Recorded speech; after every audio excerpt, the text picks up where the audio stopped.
Azərbaycan dili xalqımızın milli kimliyinin, mədəniyyətinin və dövlətçiliyinin əsas sütunlarından biridir. Ümummilli lider Heydər Əliyev Azərbaycan dilinin qorunmasını və inkişafını dövlət siyasətinin prioritet istiqamətlərindən biri kimi müəyyənləşdirmişdi.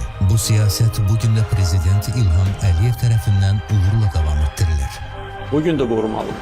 Azərbaycan dilinin saflığını biz təmin etməliyik. Buna görə də təhsil sistemində Azərbaycan dilinin təbliği və düzgün öyrədilməsi xüsusi əhəmiyyət daşıyır.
Bugün doğrudan da çok güzel bir gündü. Müəllimlərlə, pedaqoqlarla bugün bizi görüşdürdü. Dərya Qrupa və bunu təşkil edən istər universitetin rəhbərliyinə və Dərya Qrupun rəhbərliyinə əməyi olan hər kəsə təşəkkür edirəm. Çox gözəl, sevgi dolu kollektivlə gözəl müzakirə elədik. Dəyərli spikerlərlə, qonaqlarla bir yerdə səhnəni bölüşdük və bugün ən vacib olan təbii ki, mənim mövzularımdan biri də bugün uşaqların həyatında elektron cihazların, süni intellektin rolunun, onların psixikasına təsirindən danışdıq. Bərabərində bugün əlamətdar bir gündür, onların günüdür, təhsil günündən bağlı və təhsil işçilərlə, əməkdaşları ilə, zəhmətkeşlərlə bir yerdə olduq. Xoş, verimli bir 3 saat idi, dolu-dolu və ətraflı fikir mübadiləsi oldu. Mən də özüm üçün maraqlı məlumatlar əldə elədim dəyərli mütəxəssislərdən. Düşünürəm, mən də öz çapımda, öz bacardığımı verməyə çalışdım, bölüşməyə çalışdım. İnşallah onlar da məmnun qaldılar. Çünki onların xoş münasibəti, sevgisi mənə bunları hiss elətdirdi. Həmişə belə gözəl layihələrdə, gözəl işlərə imza atılsın. Çünki Azərbaycanda gənclərin inkişafı üçün, təhsilin irəliyə getməsi üçün süni intellektin də rolu az deyil. Hər kəsə uğurlar. İnşallah növbəti layihələrdə də yenə görüşərik.